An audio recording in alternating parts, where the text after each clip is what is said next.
പുറപ്പാട് അഥവാ യാത്ര പൂർവാധികം ഉത്സാഹത്തോടെയായി. അധികം കയറ്റമില്ലാത്ത ഗിൽബോയ് മലയാണ് മുന്നിൽ. പൂർവികർ പറഞ്ഞ കഥകൾ അവർ ഓർത്തു. സാവോളിനെയും ജോനാഥിനെയും വധിച്ച സ്ഥലം. തന്റെ ആത്മസുഹൃത്തിന്റെ മരണത്തിൽ മനം നൊന്ത ദാവീദ് ഈ സ്ഥലത്തെ ശപിച്ചതാണ്.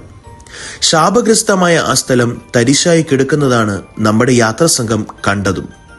ഇതൊരവസരമാക്കി ചിലർ റോമാക്കാരെ ശപിക്കുവാൻ തുടങ്ങി. അവരാണല്ലോ അവരുടെ ദേശം കീഴടക്കിയത്, ഇപ്പോൾ ചുങ്കം പിരിക്കുന്നതും.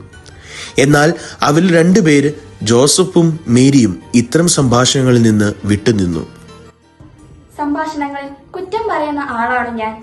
ആരുടെയെങ്കിലും കുറ്റം ഞാൻ പറഞ്ഞാൽ, കർത്താവേ എന്നോട് ക്ഷമിക്കണമേ എന്ന് പ്രാർത്ഥിക്കാനുള്ള കൃപ നൽകി ഈശോയെ എന്നെ അനുഗ്രഹിക്കണമേ.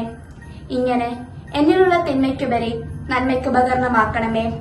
കർത്താവേ, പ്രാവിന്റെ നിഷ്കളങ്കതയും കുഞ്ഞാടിന്റെ ശാന്തതയും ലിലിപ്പൂക്കളുടെ മനോഹാരിതയും വിളക്കിന്റെ ശോഭയും എനിക്ക് തരണമേ. മേരിയുടെ ജീവിതയാത്രയുടെ ആരംഭം അമലോത്ഭവത്തിലാണ്. ഇന്ന് മാതാവിന്റെ അമലോത്ഭവ തിരുനാൾ നാം അനുസ്മരിക്കുമ്പോൾ നമ്മുടെ തുടർന്നുള്ള യാത്ര അമ്മയുടെ സംരക്ഷണത്തിൽ നമുക്ക് ഏൽപ്പിക്കാം. ഉണ്ണിയേശുവിനോട് ചേർന്ന് മാതാവിന്റെ കരം പിടിച്ച് നമുക്ക് മുന്നോട്ട് നീങ്ങാം.